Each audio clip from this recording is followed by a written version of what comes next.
So here is the hex Schmitt trigger chip that we left off with before, and it has, just to recap, it has the 0.1 microfarad capacitor. It has a 100K. It has a 100K potentiometer. And we're only using 2 pins of the Schmitt trigger. It's the 74C14 chip, referred to as a Schmitt trigger or hex inverter. And it's a digital chip, not originally created for audio, but it was used as a binary inverter. So it would take either a binary 1 and convert it to a 0, or the opposite way around, a 0 and convert it to a 1. And it was used for logic circuits. But here we are using it for, as described in Nicholas Collins' book, Handmade Electronic Music, we're using it for audio now. And it's a very interesting chip. You can make a really cool oscillator with it. And if you hook it up to a filter circuit, an active filter circuit, you have the basic building block for a synthesizer. So we're only using 2 pins, pins 1 and 2. All this stuff is hooked up to just 2 pins. As in the previous videos, I showed how to hook up the potentiometer to pins 1 and 2, the capacitor from pin 1 to ground, and the output jack from pin 2, the tip of the jack, the hot, goes to pin 2, and the ground goes to ground, the ground bus on the breadboard. The ground bus on the breadboard has a blue line. The positive voltage bus on the breadboard is red. And they're usually marked over here in the corner, positive and negative. So I didn't show how to hook up a battery, but to use the breadboard, to use both buses of the breadboard, you connect a jumper. You connect 2 jumper wires from negative to negative and hot to hot. And you could use your battery on either side. You connect the red wire of your battery, the positive wire, to the positive bus on the breadboard, and the black wire, the negative wire, to the ground or negative bus on your breadboard. Now you have power. You have power on this side, ground and positive, and power on this side, ground and positive. Which makes it easier because now we could just run our wires, like our voltage input of the Schmitt trigger chip, straight over to this this positive bus, this side of the breadboard. So we're only using two pins of the chip, pins 1, pin 2. And what I did was, I now put a photo-resistor between one leg of the photoresistor is on pin 1. The other leg is on pin 2. Exactly as we would wire a potentiometer, because they're both really resistors.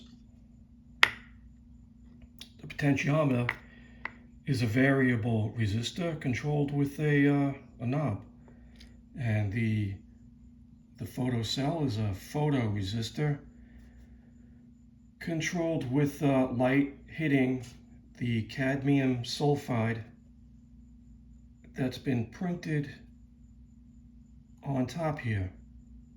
That's actually just cadmium sulfide that reacts to light. And when we plug it in and we have it going, we could adjust the frequency with the potentiometer and with the photocell. So let's see what that sounds like.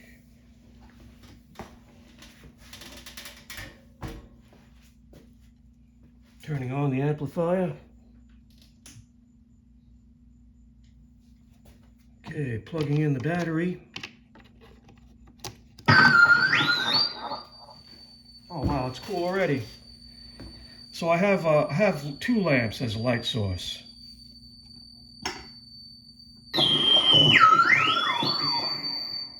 Wow, my hand doesn't even get over to the top of the photocell before it starts changing.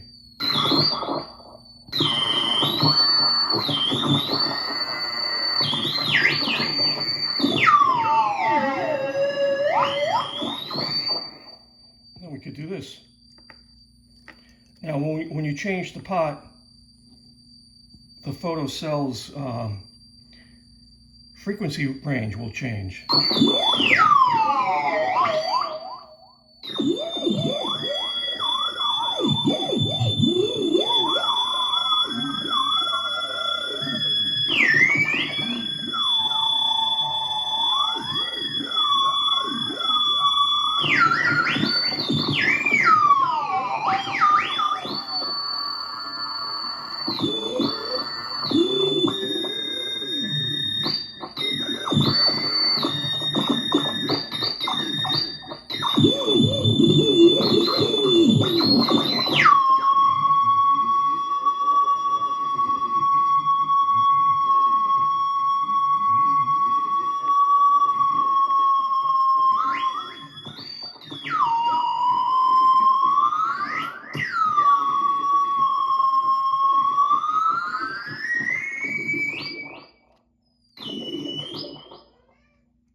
Wow, that sounded a lot better than I thought. That's a lot of fun. And keep in mind, we're only using one of the hex inverters that are in the chip. There are actually 5 more. There are 6 in total. We're only using one. And so I guess in the next video, I'm going to show how to use more than one hex inverter. So you'll have, in the next video, 2 oscillators going. And you could, with the next oscillator, you could, instead of using a photocell like this, we could use a maybe a touch sensor. And wow, you could keep going on and on with this one little chip.